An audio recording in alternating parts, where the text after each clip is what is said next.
Welcome back, my dear thought volutionists. Do you have your passport handy? Are your bags packed? Are you ready to go? Do you remember the last trip you took and how much it meant to you? Do you catch yourself looking through old photos of previous journeys? Well, I have a special treat for you because today we embark on a thrilling journey into the very heart of adventure, courage, and self-discovery with our esteemed guest, Miguel. Miguel is not your typical traveler. He's a modern-day explorer, a wanderer who roams the globe in search of captivating stories and transformative experiences.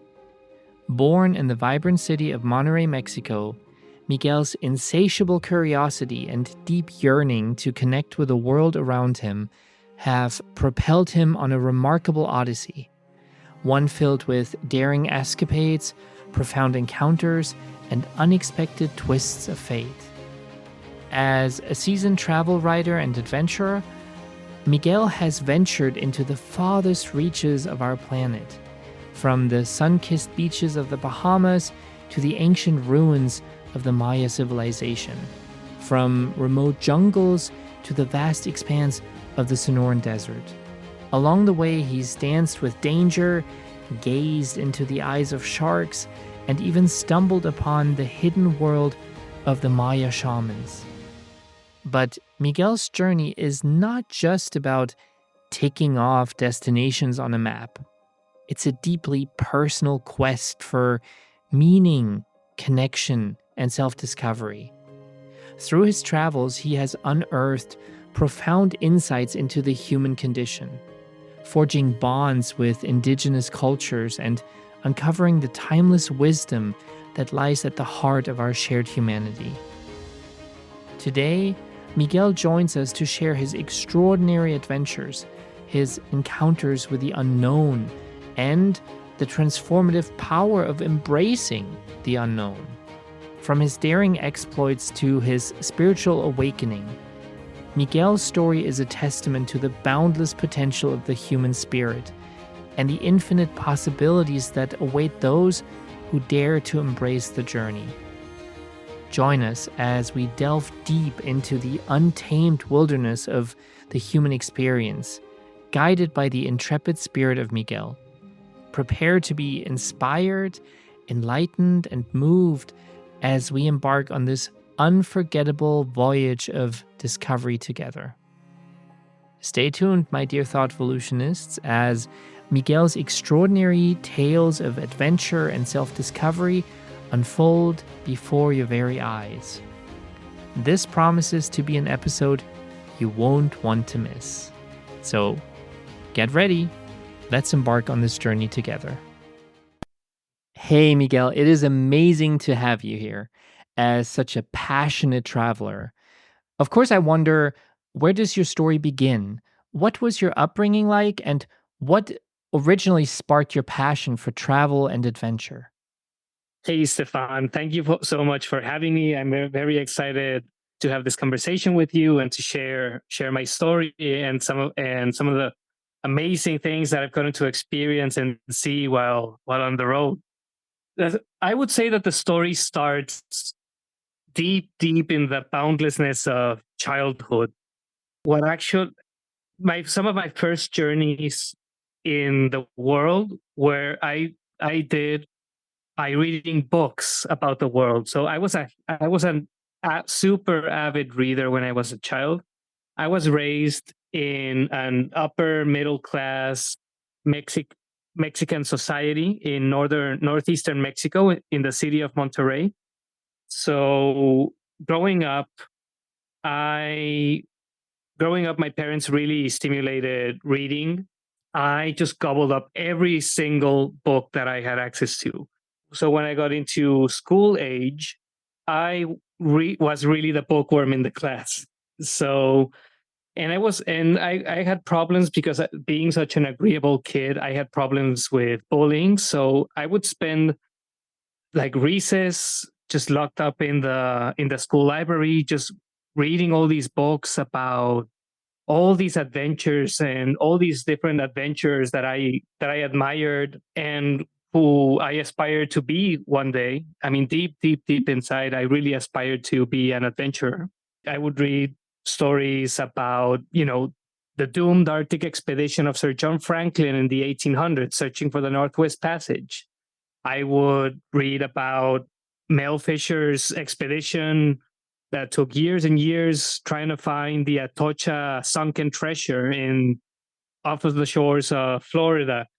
Just all, just I would read so much about far off, distant places, adventures and adventurers, and so I just kind of grew up with that stimulation kind of running through me, like that boyish kind of like like all those images were just burnt into my head.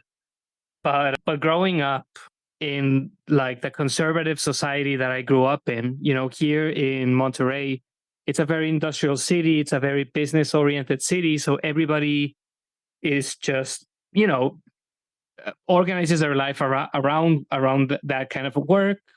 It's not really a city that really stimulates the arts, or much less at leaving everything behind and setting off on adventures. So I actually ended up becoming a lawyer. So to kind of please my parents, to please the society that I was coming from, to kind of feel as though I was doing things right. And I continued down that path until I was graduating from my master's degree. I was a corporate lawyer. And when I was graduating from to get my degree as a master of corporate law, I remember I had my degree in my hands and I felt flooded with panic when I realized, dear God, I just condemned myself to spend the rest of my life in an office. And that sparked this like existential crisis that really just burned through me. It was almost like having a fever, like I would lie awake on my bed, just having almost like the same visions that I took from the books as a child. Like I would have these images of like exotic places and foreign peoples, other cultures, like I had images of having adventures in these remote parts of the world. And it just would not let me sleep. It really was almost like what shamans would call an awakening, right? Like you're being called to something else and it's kind of burning like your past life out of you. And eventually I just didn't know. I didn't know at the time that I wanted to travel full time, but I was just kind of exploring different.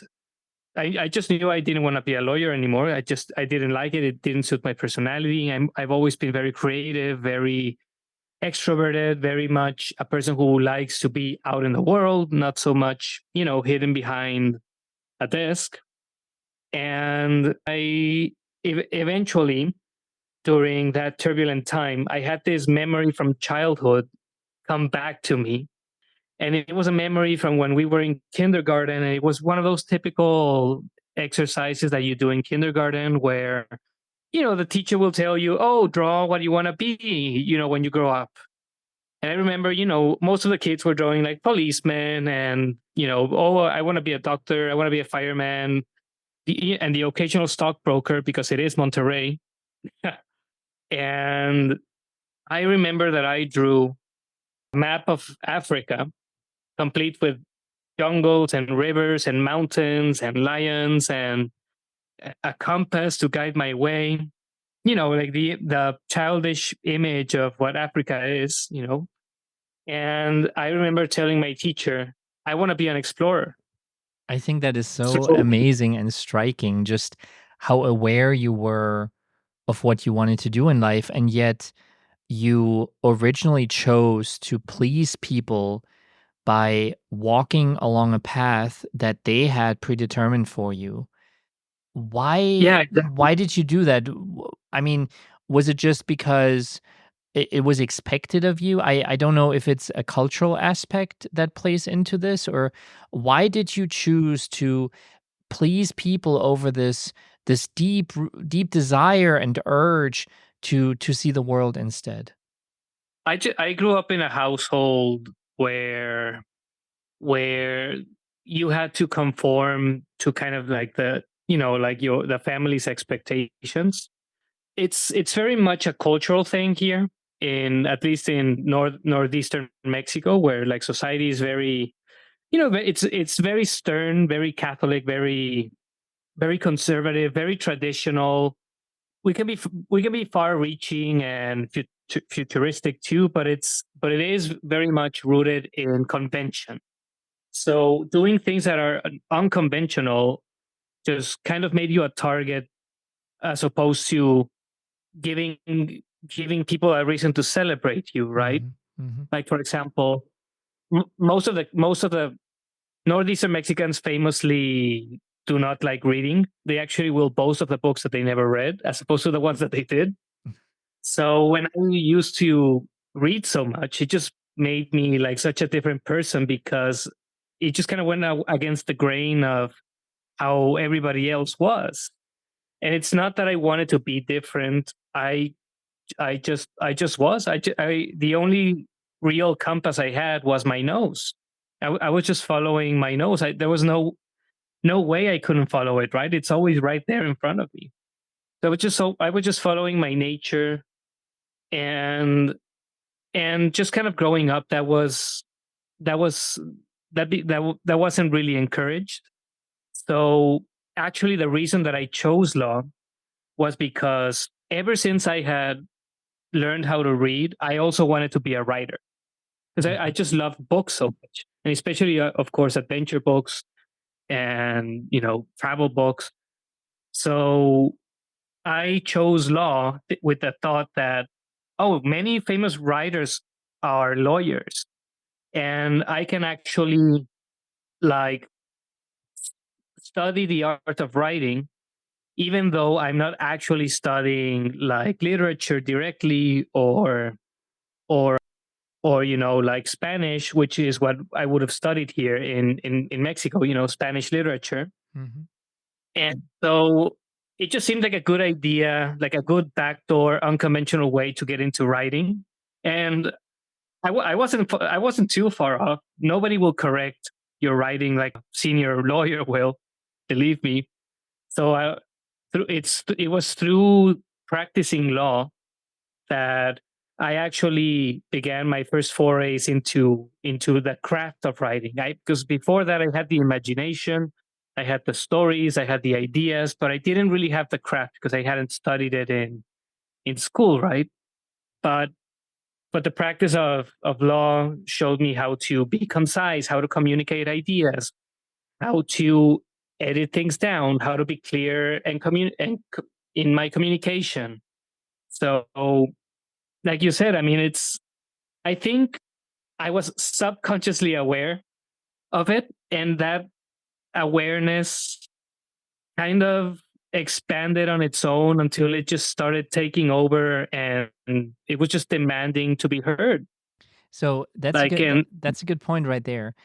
Uh, I picture this kettle that's just boiling and boiling and boiling, and I really wonder, when and how did you eventually free yourself of those self-imposed shackles of being a corporate lawyer and pleasing everyone around you? And how did people react when you finally threw those shackles away?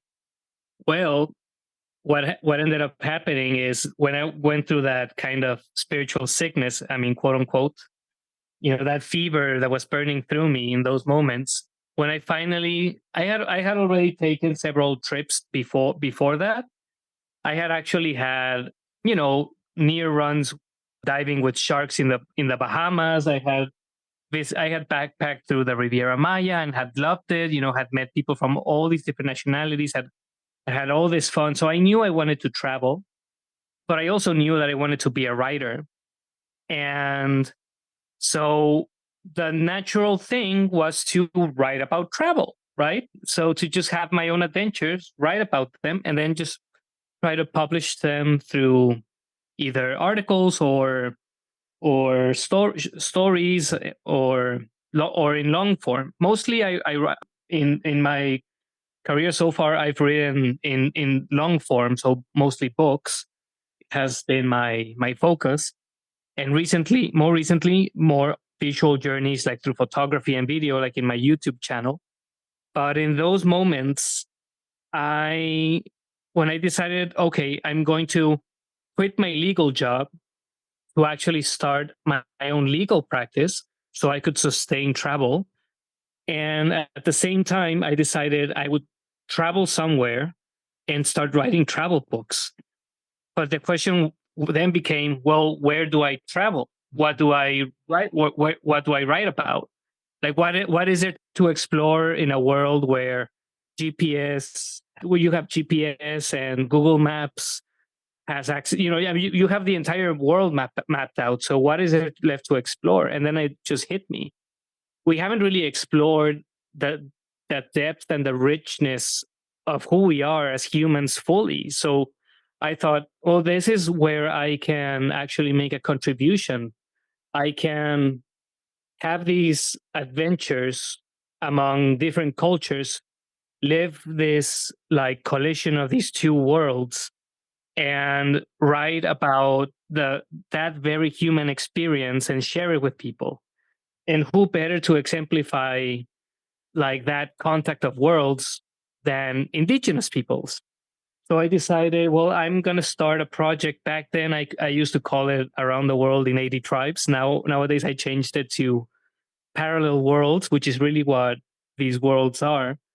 So this is my period of what I call my insanity, because I I bought a plane ticket to the Sonoran Desert, like just south of the state of Arizona in the US. And so I bought my plane ticket. I I had only $40. I left with only $40 in my pocket, which I spent drinking on the beach for 2 days, and then I was completely broke. Now, But for a month and a half, now let me jump in just real quick. So, how did you prepare yourself for this very first true journey of course, self-exploration, but I mean, still a journey in itself as well. I mean, $40 clearly doesn't sound like there was a lot of preparation or thought given to the potential financial needs during that trip, but what preparation did you have? I went to Walmart and bought a backpack and called myself an explorer.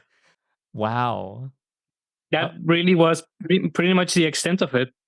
so you basically let your passion carry you and just went for it. Yeah. Everybody thought I was crazy. Actually, when I let my parents know that I would be leaving for Sonora is one of the most dangerous states in all of Mexico. I mean, that's saying something, right? Mhm. I mean, it's high desert, you know, 110, 120-degree heat. People are armed. It's on the drug trafficking routes. Of course, it's the side of like the home of some of Mexico's biggest cartels. But it also has a lot of indigenous cultures that don't get as much attention as ones in other parts of the country.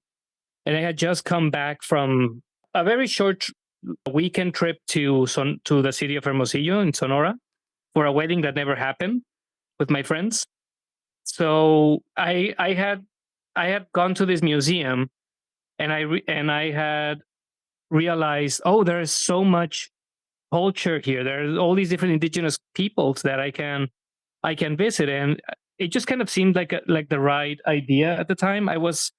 I saw this huge mural that they had in the museum, and it was these dancers wearing deer heads. This is a land where deer dance, and all these different peoples with painted faces and just all the different accoutrements of all these different indigenous cultures.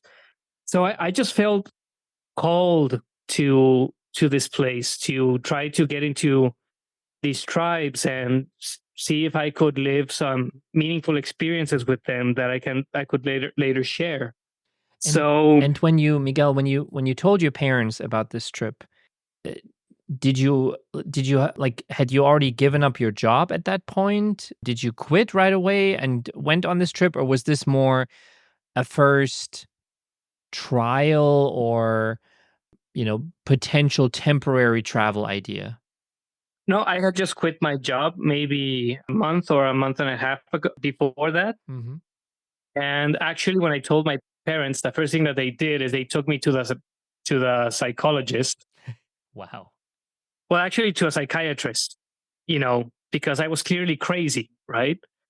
And when I told the psychiatrist, hey, like what I'm thinking of doing is, I want to visit these peoples because I want to write books about, these experiences that I could have with them and share their culture and their stories, kind of in the same way that you do. I mean, maybe slightly different in medium, but Mhm. we both want to share stories. And this man, this Harvard trained psychiatrist is just like looking at me over his mustache and with through his thick glasses, just kind of analyzing me. And then when I'm finished, with what I wanted to do, he just kind of gives me a stern look and he goes, well, that sounds great. Just go.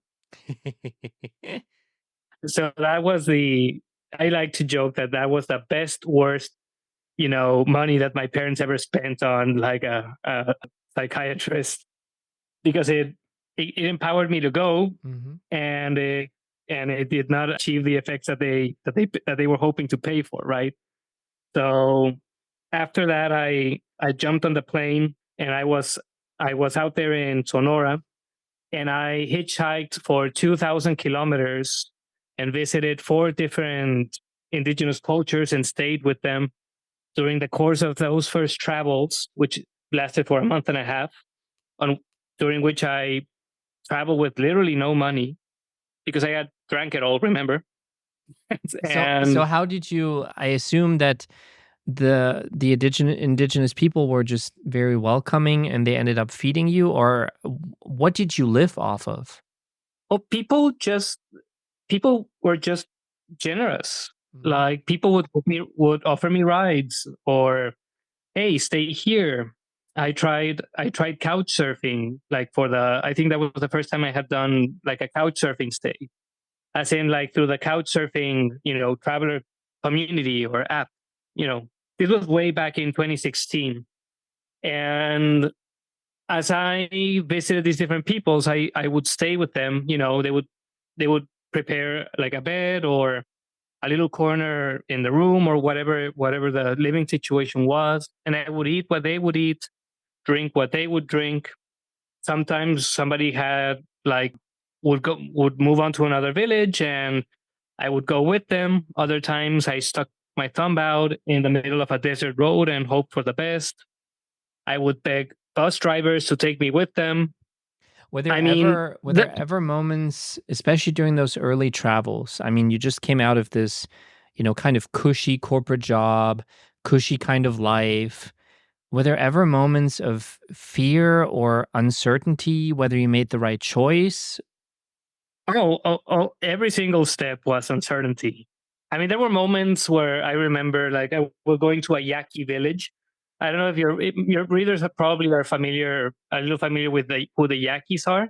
Mm-mm. There's enough shoot of their tribe in Arizona, and they've been written about by Carlos Castañeda in the teachings of Don Juan, which is a very popular book.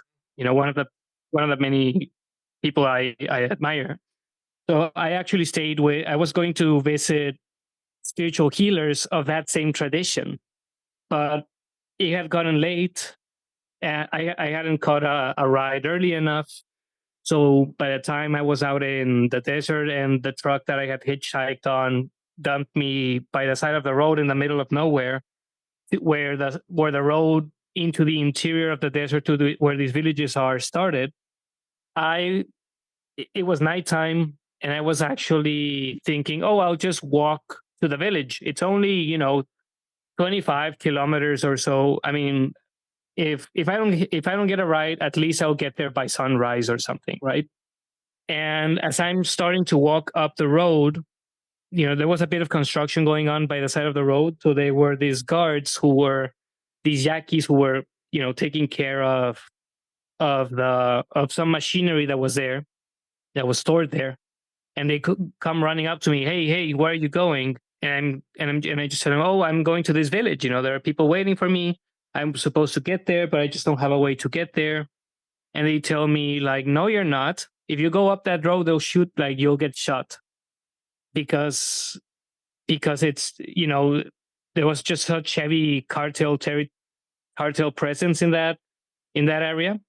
So it was patrolled by cartel operatives and stuff. So they told me, why don't you just sleep here in the bush? The worst that you can find here is a rattlesnake or a coyote, but at least it's better than people armed with machine guns.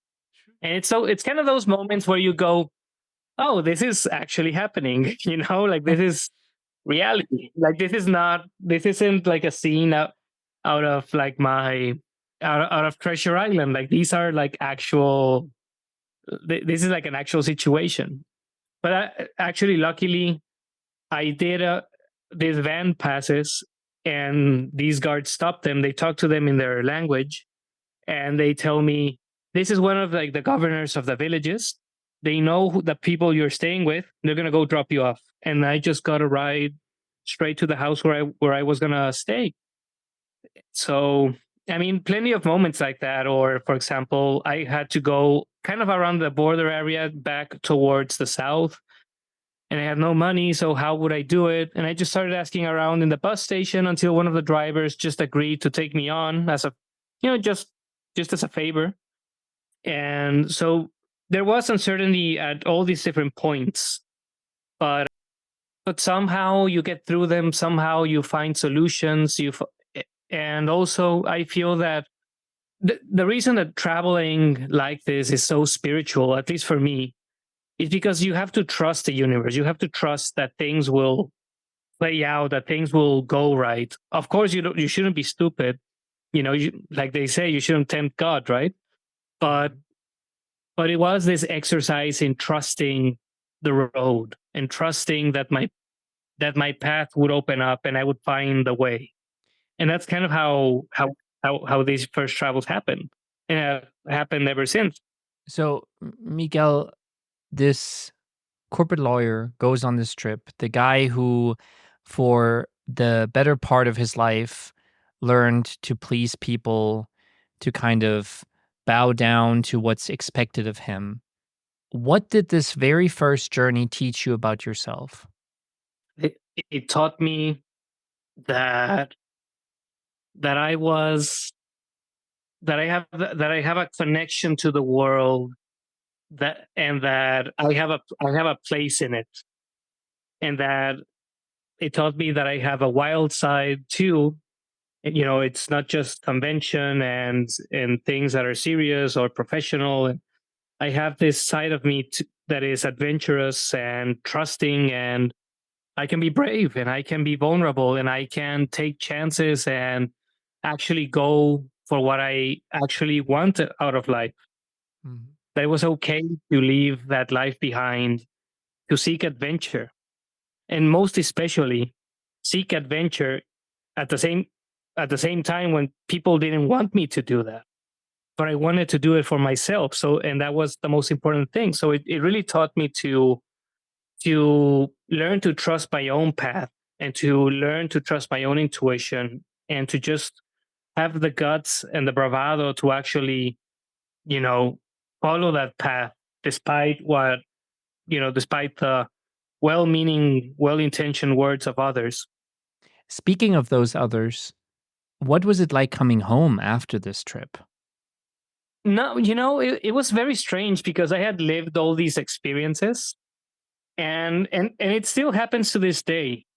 Like, people don't really know how it is when you're out there in these remote places or you're having these adventures. Actually, like, I was still practicing law.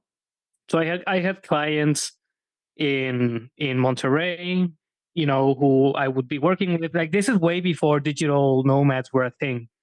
So it was actually frowned upon. Like if anybody found out that I was traveling and working, doing contract work or something, I was sure that they would take the work away because people don't associate lawyers to be travelers, right? But I was doing the same work I would do in an office, but just in a Yaqui village and, putting contracts into my phone and then stepping on the roof of the hut where I was so I could catch a signal to send the email. So I actually kind of hid those experiences. I mean, they had been very deeply personal, and I wasn't really prepared to share them with my immediate family or my immediate circle. Like how do you tell some of these stories to your mom? Actually, the first time my mom started listening to the stories was when I was telling the stories a couple years later to, after like a yoga class or something with some friends of hers. They were asking me about like the travels and this, and I just started telling them stories, and my mom was there to listen to them. And she actually started crying because she had never imagined, that these were like real life adventures. That, it wasn't just like, oh, like a hotel stay and walk around the plaza. These were like dangerous experiences or deep experiences. I mean, just it really just was not what she was expecting I was out there doing. So eventually, over time, I grew to, more and more confident in in my stories, and I stopped hiding them, and I started telling them more, regardless of what people would think of me. Regardless, I just wanted to share. I had this deep, deep need to share not just the stories, but the message that the stories were trying to convey, which is, that we have a need for life, spice, excitement, and adventure. Not everything in life has to be like something conventional. We have a deep seated need for novelty and having adventures of our own. I mean, whatever that means to each of us. For some people, it could be just going to a country that they've never been in. And for others, it means something maybe a little wilder, but in the end, adventure is just leaving your comfort zone and going out and following your own path. You mentioned So you mentioned novelty, Miguel. So I know we'll talk about some of your specific travels in just a minute, but what is on your bucket list at this point? I mean, you've done things that are so, I want to say, unique. I don't think I've met many people who have such an appetite for life, and it's very inspiring to me to listen to you and to hear about this deep desire and this urge to just go out there and see the world and travel and go to places that many would not put on their list of places to go to.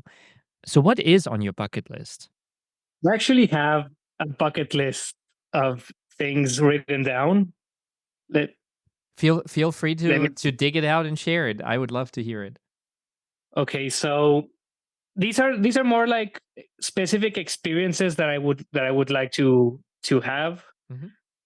More than I don't really have like I have bucket list countries, countries that I've always wanted to go to. And when I started traveling closer to home. So I did a lot of travels in the US, actually, which actually has a ton of potential for adventure, in Canada, Guatemala, Central America, South America. So a little closer to home because it just kind of made sense to see the places that were closest to me before going to jet setting to the far side of the world. I mean, there are parallel worlds within our own countries. We just have to find them. But with that said, here are a couple of things that are on my bucket list that I would love to do or see. I would love to participate in a Saudi camel race or to learn sealit dancing in Cayley dancing. I always get that pronunciation wrong, in Ireland or Scotland or England. I would love to go hiking in the Arctic. I would go insane to be find myself in an opera in Vienna. Hmm. I want to stay with a Bedouin. I want to learn machete fighting. I want to sail as crew in a tall ship. I want to go clubbing in Berlin 3 days in a row. I want to. I really want to do this one. I want to participate in a whirling dervish dance in Central Asia, like somewhere in Turkey or Iran, like one of those countries. I would really love to have a drink at one of Hemingway's bars. So maybe even drive a tuk-tuk at some point. So for me, it's more about, I mean, these are just things off of the top of my head, but I don't really have I don't really follow like bucket lists. It's more, I get to a place and I just kind of ask myself, like, what kind of trouble can I get into? Like, what can I find? Like that's really where the excitement comes from for me. It's just, I'm in a new destination in a new city. What can I find here that will change, just rock my world, and hopefully make a good bar story? So, Now, I Miguel, mean, you go on these trips. Usually, I assume by yourself. And although you meet all these people and get familiarize yourself with all these different cultures, does it ever get lonely though? oh yeah, it can be extremely lonely at times. Especially, the irony is that I love solo backpacking, but I am a really really social person. So, but you kind of get used to it though. Like you kind of get used to, because it kind of comes in cycles. There are moments where you are just surrounded by people and you're meeting all these different cool, interesting people, whether that's inside of a tribe, or whether that's in a hostel and you're meeting people and going off and doing, seeing the sights or adventures. Like I've just kind of gotten used to it being a rhythm. So I know that there are points where I'm just kind of fated to go at it on my own. And there are moments where I'm going to be accompanied by, new friends and new acquaintances, new people, or old people, people from, who have been there for a while. So it's something that you learn to manage. And also loneliness can be a very powerful tool when you travel, because it kind of puts you in a position where you have to go out and do something. One of the reasons that I started traveling in like the way I do is because during my first solo trip, I actually stayed in a hotel. I went on a vacation to the Bahamas where I stayed on this sailboat, which would take us to these offshore sites to do diving. And during the times I was in port in Nassau, I was staying at a hotel because that's just what travelers do, right? I mean, that's like the conventional thing. So I was so lonely because I was just alone in this hotel room in this place where I didn't know anyone. I was still a little shy, didn't really know how to make new friends in places, especially when I'm on my own. And but the next trip, I learned from that and I started staying in hostels. So I was surrounded by all these people. And then I learned, these all these people want to go out and do the same thing. So that was a very easy excuse to become friends or hang out. They were from all these different places. I mean, there's nothing as classic in as a hostel question than asking, where are you from? And then you just start, you know, you start talking from there. So even when you're lonely, it can be a very powerful motivator to find adventures and meet new people. And that's at worst. But at best, you also get this capacity for introspection, for spending time with yourself. It's this very personal time that you get to spend like on your own to really come into contact and connect with yourself. Travel really teaches you who you are. It's a bit of a cliche for a reason, because when you're out in the world and you're doing having all these adventures or putting yourself out beyond your comfort zone, you're testing your own mettle. And when you test your mettle, you slowly become aware of what you're capable of, where you're lacking, but also where you have strong suits. And you learn to You learn all these skills. So it can be a very powerful transformational tool, loneliness. I mean, in in any way you see it. Now, out of all of the travels that you've done, which one of your trips or which one of your experiences would you say changed you the most as a person? Oh my god, that is a really hard question It's like asking because somebody pick your favorite child, right? yeah, exactly. You know, like pick one, the other one is gonna fall up to the sharks. Like no, like no way. But like the reason that it's so difficult is because they all teach you different things, you know, and those lessons I feel are tied to the life moment that you're going through. So there are moments when you're disconnected and it teaches you to seek connection or to find that connection within yourself. There are moments when you just need joy and, you know, learn to enjoy life more, and it puts you in that position too. But I would say, to not drag out the question, one of the most powerful experiences I've had happened when I traveled around Guatemala with Mayan shamans. I had already been to Guatemala before. I had already stayed with a Mayan shaman family. So I had actually gone back to Guatemala to work on a book project that was brought to my attention about the Guatemalan Civil War and some courageous women who had survived the Mayan genocide that happened in Guatemala during the 1980s. And when I went back, it was I was very lucky because I was given a house to house it by this American lady who was going to travel abroad and was going to go back to the States. So she needed somebody to take care of her cats. So I, of course, volunteered to be the cat person. So now it's like me in this house in Antigua, which I would have for the better part of 3 months. And I just had free reign to explore and you know, write and do all these things. And just one of those days, I decided to do a little day trip to a nearby town because they were having this festival to a Maya like deity that is ubiquitous to Guatemala.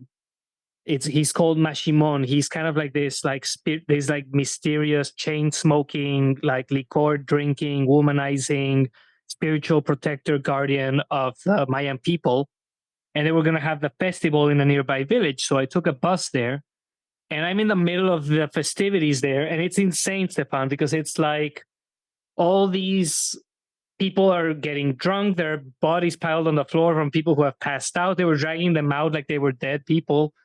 Like everything was fiesta and fireworks, and like people go up to the image of Mashimon and they take this huge swig of liquor and they spit on it, and people are doing, you know, cleanses using medicinal plants, and you have all these shamans there, and it's all like candles and all these things, which I was kind of familiarized with because I had stayed with this Mayan shaman friend who I was actually going to see a few weeks later. But turns out, as I'm in the middle of this fiesta, I turn around and I come face to face with my Mayan friend who I had actually just finished writing a book about. So of course we hug and how are you? It's been so long since we've seen each other. This is so miraculous that we were like bumping into each other just in the middle of the country. And he was actually leading a group of shamans there in for the festivities. So he invited me to join the shaman group. So I joined them for these fire ceremonies called shukulem, during which the shamans go around the fire, like they build this bonfire, they put all these different offerings, these significant offerings, and they start offering it to the ancestors in order to connect with the spirits of their ancestors, the spirits of the cosmos, Mother Nature. It's a very deep. Mayan spirituality is so intricate and beautiful, and so I have this amazing experience where I actually saw the fire as they're walking around the fire kind of responds and it kind of turns into almost like a pillar of flame from this kind of knee high bonfire. This huge pillar of flame comes up and it actually dances with the shamans as they're going around. So people are starting to crowd around because they can feel that these are real, people with real power. And I got to experience that. And after that, I got invited. They were gonna do a pilgrimage to visit all these different sacred sites all around Guatemala. And they invited me to join them. I had already joined the circle once. Why not join them for this trip? And they knew I was a writer, right? So they decided to invite me. So it's me and this bus full of Mayan shamans, and we're going to all these different sites all around the country. And throughout the journey, I am as I'm going around the fire, and some would even argue I at some point I became a Mayan shaman myself by accident because I put on the headgear that they use. this this woman asked me, "Hey, do you have a sute?" Which is like the head bandana that these Mayan shamans use. And I go, "No, I don't have one because of course I'm not a shaman." And she goes, "Well, here's your first sute. Here, have it." So I take it and I wear it, thinking, "Oh well, this is what I have to do to be culturally appropriate." So then I join the fire ceremony the next time, and they're all staring at me, but nobody says anything until a very dear friend, one of the friends who I made on that trip, comes up to me and she goes, "Why did you wear that? Why did you wear the headgear if you haven't done like your ceremonies?" And I told her that he had one of the other shamans had given it to me, and then she just kind of goes, "Well, now you have to wear it because now you're one of us." So kind of became, joined their circle by accident. And during these ceremonies, I'm trying to use it as an opportunity, not just the adventure, travel, cultural aspect of it, but I use it as a personal journey of transformation for myself to connect with my own spiritual side. And as when I would go around the fire, I would, try to connect with myself. I would call on my own ancestors and on all the spirits that I admire, and I would ask them like, help me find my path. Just help me open up my path. So this was kind of a constant throughout this trip. And the trip culminated in this huge ceremony inside the site of Tikal. So if your listeners are not familiarized with Tikal, Tikal is one of the most impressive and huge Mayan sites. It's located in the north of Guatemala.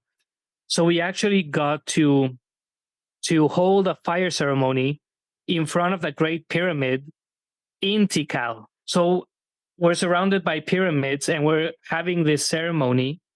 And as I'm going around the fire, I'm connecting with the spirits that are present, and I'm connecting with the fire. And I'm saying like my mantra, what I've been saying all along, like, help me connect, help me find my way, help me, please open up my path. And then I hear this very clear message in my mind, like the fire was answering back. And I hear, you have it all wrong. Your path doesn't open and then you connect. You connect to yourself and the path will just open. And that little moment, dancing around the fire, surrounded by those pyramids, having toucans and parrots flying overhead, surrounded by these Mayan shamans who had just become my friends, and I would even say family. I like my eyes just opened, and it was just a game changer for me. And every time I think of that message and on that moment, all I have to do is just remember. It's almost like And it's like I picture you as somebody who goes to all these places and almost collects like shards of glass of himself in these different locations around the world, puzzling yourself together. It's oh my god, I have never thought of it in that way, but that is so true. it's beautiful. I tend to say that every place I go, I take a little piece of my heart and I leave it there. I bury it there in the ground where I walk. And then I also take a little piece of that place and I put it in my heart. So it's this connection, these almost like leaving these like little notes of connection wherever I go. It leads me to an interesting question, too. How do you approach the concept of home after experiencing so many different places and cultures? What does home even mean to you at this point? Uh, well, the last time I actually got to decorate a room was 8 years ago when I started, like before I started doing all of this. So it's been a long time. But nowadays, actually, when I struggle the most is when I'm most fixed. And slowly over time, like you do feel this yearning for like a single place or like a home base or something like that. But I think it's almost like bullshitting myself in the sense that I know that even if I owned like a house, it wouldn't necessarily be home because I've kind of come to identify home as being a process. Mhm. Like it's the process of feeling at one with the world, feeling like you belong in the world. And you don't really need like a fixed place for that. I can feel at home in different countries, in different places, with different people. So for me, it's more like this process of trying to maintain a state of connection. And when I feel that connection, I'm home. Like, I mean, that's in a very, very like deep spiritual sense, but materially, I do find myself aching for like, I don't know, maybe like a small apartment in a nice city somewhere where I can mostly to store my babies, which are my books, and just kind of have like a place to go back to or to build something. But I know that it won't take long before I in any given place before I feel that familiar itch on my feet and I want to go somewhere, you know? How often does that normally happen? Like, would you say that you can be kind of stagnant in a place for a month or 6 months or a year before you start getting that urge again? And would you say that the urge is just as strong as that time when you were that corporate lawyer and you just knew you had to go somewhere? I think it depends on a lot of factors. Like if there's plenty to explore and it's almost like well, I mean, there's a reason that they call it a nomadic life, right? Because what do nomads do or nomadic cultures do? They move around in cycles. They move around like in the Plains Indians, right? Like they would follow the herds of buffalo and they would winter in a certain place. Like they had their own rhythms, and so too do people who travel in this way have their own rhythms too. So sometimes a place is good for a couple days, sometimes it's good for a week, and sometimes it's good for several months. I think as long as I feel I haven't like finished off a place that still have business there, I I do like staying longer. I actually travel very, very slowly. Like I'm not the kind of guy who or not the kind of traveler who likes to collect countries. I like to collect experiences. So the amount of countries isn't as important as the things that I live in those countries. So traveling traveling slow does allow you to explore places in deeper ways that just being there for a couple days at a time wouldn't allow. But I think it's more about like trying to find like a nice spot to be for a while and then just staying for as long as it feels right and then maybe moving on. I think like for me I catch myself thinking as long as it's not like my hometown, it's like I'm on the road, you know? So it's very different if I'm in a new city for 6 months than if I'm in my hometown where I lived for the better part of my life for 2 months. So What about relationships and love? Do you feel like you have the desire to eventually have a family? You know, probably not the typical white picket fence idea that some people carry within, but what could that look like?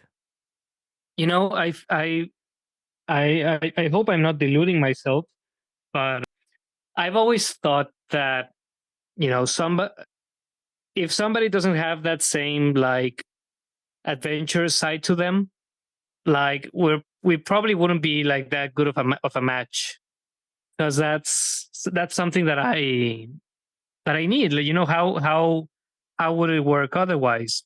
And actually, like my most recent relationship, we were together for 4.5 years, and we actually spent quite a bit of it traveling and on the road. I mean, obviously, your material life has to fit into it.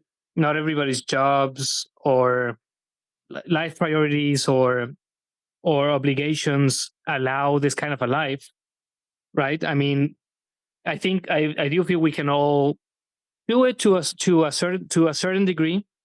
But I was just very lucky to be with this amazing woman who wanted to travel too, was willing to explore all these different places with me, and my travels were all the richer for it. So I think it's more about finding the right people, like the right person to if you, to do this with, as with any travel, buddy, or any relationship in life, really. So I think of it more as that somebody who wants to travel and have adventures will also draw somebody who has that adventurous side, right? Or at the very least is tolerates it and wants to go for the ride too. So And what it advice? does make. Sorry, I didn't mean to interrupt you. No, sorry, go ahead.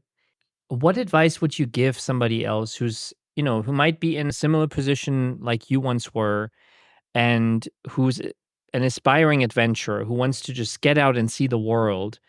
What advice can you give that person now that you've, of course, also gained a wealth of knowledge and probably also made some mistakes along the way? Hmm. There really is no amount of preparation that will where you will know, oh, I'm ready.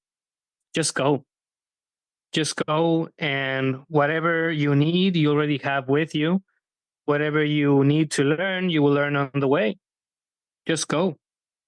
Find a way where you can go. Find a way where you can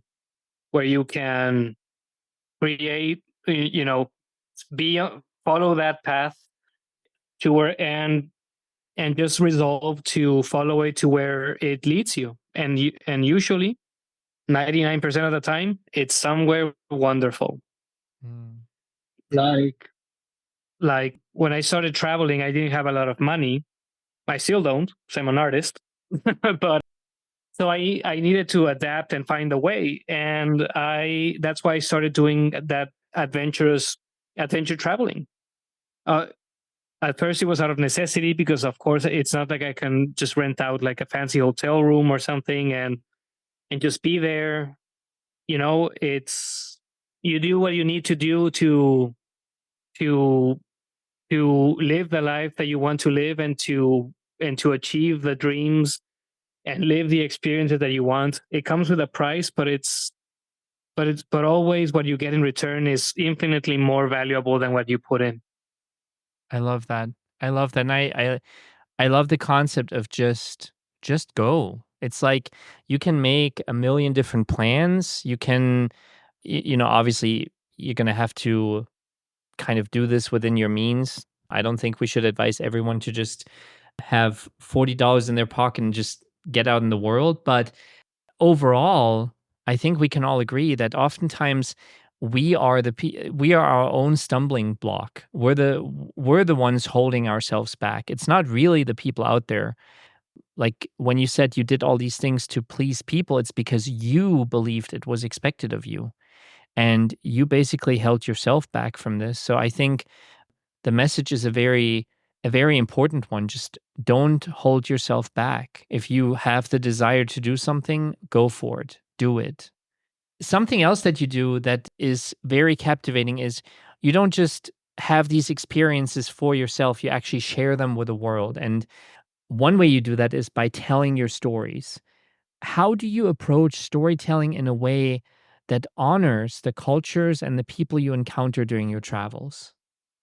I think that the best, like where I actually learned to tell stories, wasn't in like a writer school or a literary circle. It wasn't in school. I love school, but it wasn't in school. It was at the bars where I would sit and I would just tell the person on the stool next to me. I would just, I mean, depending on the conversation, but I would just tell them stories, and I just kind of learned like how to pace those stories, how to properly cadence them, how to make them more compelling without embellishing them, how to land, how to make certain messages land better. So that was a really good school, or always in like hostels telling other people some of your travel stories and trying to get some of these newer travelers to, seek their own adventures. Like that's that's where it really started. But in my journey, I have come to learn that storytelling, it goes beyond just the medium that you use. Initially, I started by seeking to be a writer. Like I wanted to be like just known as a writer in the traditional sense, as though this is still the 1930s. But now, but as the more I've matured and the more time I've spent on the road, the more I find myself sharing my stories regardless of the means, because in the end it doesn't really matter what the medium is. What matters is that people receive the message, whether that's through audio, like through podcasts. Like, for example, you are one of my first podcasts, because I hadn't really done much of this before.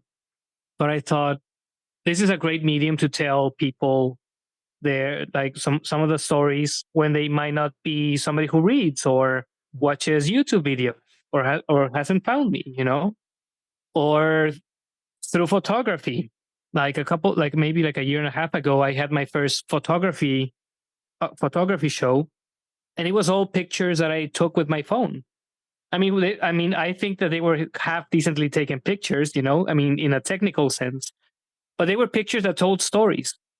There was pictures that told the stories of connection, or the transfer of knowledge, or beauty, or tragedy, or adventure, and like all kinds of visual stories. So photography can also be a very useful tool. And recently on my YouTube channel, Rambling and Roving with Miguel Yga, I have started to craft some of these stories into a more visual, more dynamic form, which is through video. I mean, video is king nowadays, right? It's even as somebody who loves writing, I find it very hard to compete with video. But isn't that also on? This is just a side note. Isn't that also kind of heartbreaking a little bit? Like I catch myself, for example, I'll be on YouTube or I'll be on TikTok, and I'll scroll through, especially these short videos, right? And some of them are captivating, some of them are silly, some of them are just stupid. And then I check the time, and an hour has gone, and I'm like, do you know how much of a book I could have read within that hour? And how much more I could have actually immersed myself in something. I feel like, yes, videos are king, but I do feel like it's actually probably the worst type of media to truly make an impact, in my opinion. Oh, it is. I mean, I do feel that it really is, because so much of the experience is lost on video. How do you, like? I mean, if I were to start one of my videos, like I start my books, I mean, I would lose people very fast, right? Well, But it's like you start a video, like you watch one of these shorts and you're like, "Oh, this is so impressive." Boom. You scroll on to the next one. After 3 or 4 of these short videos, you will have already forgotten the first video that you watched. And I feel like we're overindulging in something that could really be meaningful, but especially with these short video clips, we've made it to where it's so easy to consume a ginormous chunk of information, of entertainment within such a short period of time without actually really processing it. I mean, as a writer, it really is. Yeah, for me, it really is very sad to see like the state of writing in general, and the state of, for example, the book industry, the publishing industry, and how video has really displaced, you know, yeah, like reading. But I do feel, but I don't think it ever really will displace it. So I mean, so what I said earlier was more from a storytelling perspective, where you can use any medium to tell a story, but not every medium is perfect for every story.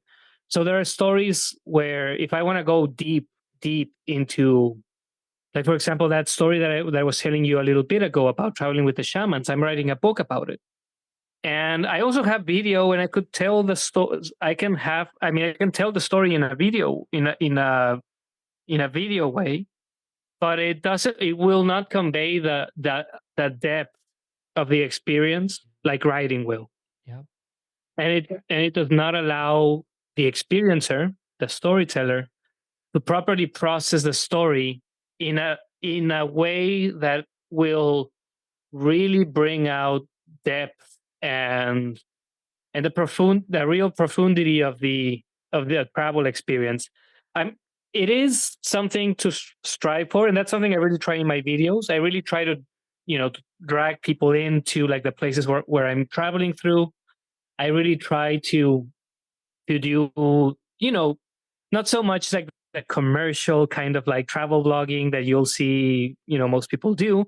I'll I want to showcase stories. I want to, write about the spirituality of travel. I mean, well, show the spirituality of travel. And I might do it through narration and maybe a little more cinematic video or something like that. And it might be a little more condensed than a book would, but it does. So you can try to convey the same message, only you have to adapt it to the medium that you're using, right? Hmm. So I think that in the end, different people will love different different different works of art and different art mediums. So if you want to reach the so if I want to reach and touch as many people's lives as I want to, then I have to find these people where they hang out, right? That's So some true. of them hang out in bookstores, some of them hang out in YouTube, TikTok. I try not to touch, like, as a matter of principle. No, I'm joking, but like, and even through these like small bite-sized videos, like you can convey very deep stories. It just takes more skill to do so. So actually, like I think I have become a way better writer and storyteller since I started doing video, especially like some of the shorter videos, because it really trains you in a very brutal way how to hook people into a story, how to keep their attention, Hmm. and also how to get them to connect with your message, which is the most important thing in any story. So, Okay? one of the books that I think and I hope some of our listeners will actually pick up is called The Embrace of Silence. And it's a book that goes very deep into a story of survival. Um, it's the harrowing true story of two Mayan sisters living in the Guatemalan highlands at the height of the country's brutal civil war. When their parents disappear at the hands of soldiers, they are orphaned and left to fend for themselves in the middle of a war. And they embark on this journey, not only of survival, but of healing the unhealable wounds of the war. So it's a story of the lonely paths that we tread on the way back to wholeness, and the beauty and tragedy, and the beauty and tragedy of the human experience, as seen through the eyes of the smallest of us, through which we can tell the biggest stories. Now, what made you choose the title, The Embrace of Silence? Stefan, during the Civil War, during and after the Guatemalan Civil War, like silence, it has played such a huge role in burying the stories of all the victims and all the people, all the anonymous innocents who still lie entombed in shallow graves throughout the country. And for the greatest time, the survivors did not tell their stories out of fear, because they feared that the victimizers would come back to finish the jobs that they started. So through the bravery of some of these survivors, by telling their stories, they can actually bring back the dead. They can bring back those who did not make it and who cannot tell the stories for themselves, and actually break that toxic silence embrace, the embrace, that toxic embrace of silence that has clogged Guatemala for so long. So I just found that silence, it was such a powerful symbol throughout the book, because when these people disappeared back in the military dictatorships of the 70s, 80s, the Guatemalan Civil War lasted for the better part of 36 years, from the late 1950s, when after the US overthrew the democratically elected government of Guatemala, and all the way up to 1994.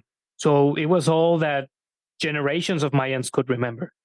So when the death squads, as they were called, would pass through a village, you know, kidnapping catechists and teachers, young professionals, social workers, anybody who could actually create a change in a country that refused to change, they just disappeared into nothingness, as though they had never existed. So in that silence, and in that silence, in that void that they left behind, that's that, which is also the source of pain for the families and the survivors.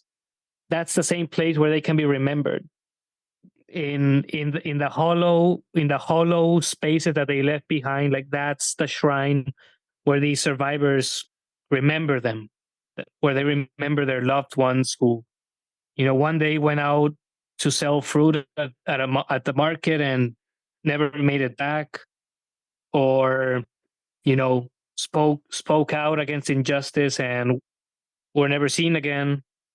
So the Guatemalan Civil War was a very tragic incident, and they actually call it the silent Holocaust, because all these stories have been suppressed for so long, and it hasn't been until fairly recently that many of the survivors are starting to come forward and share their stories.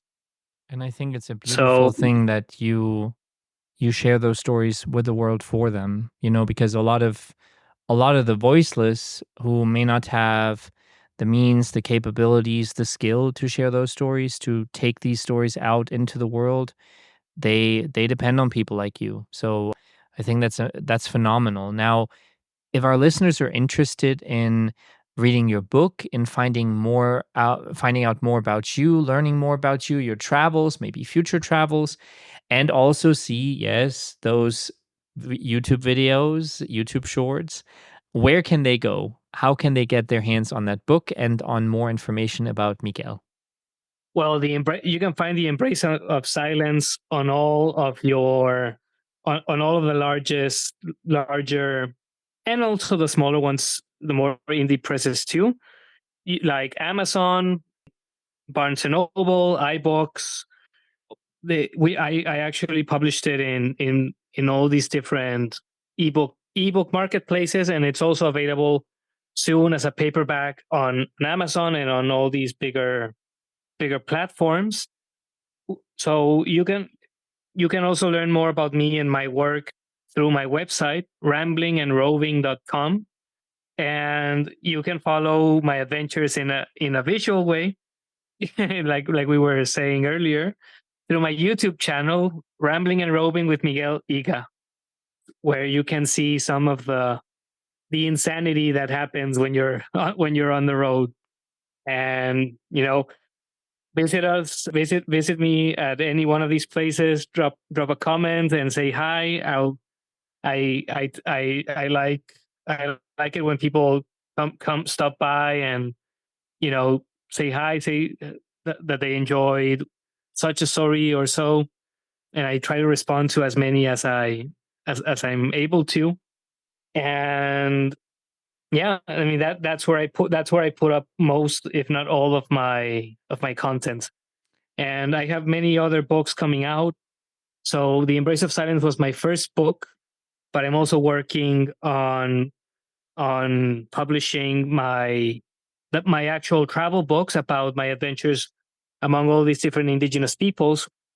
And so the first ones are going to come out hopefully this year, later this year, or early next year. I'm working on that. So if you can follow maybe on YouTube or anywhere on social media, you can find me under Rambling and Roving, and stay tuned for more of these stories.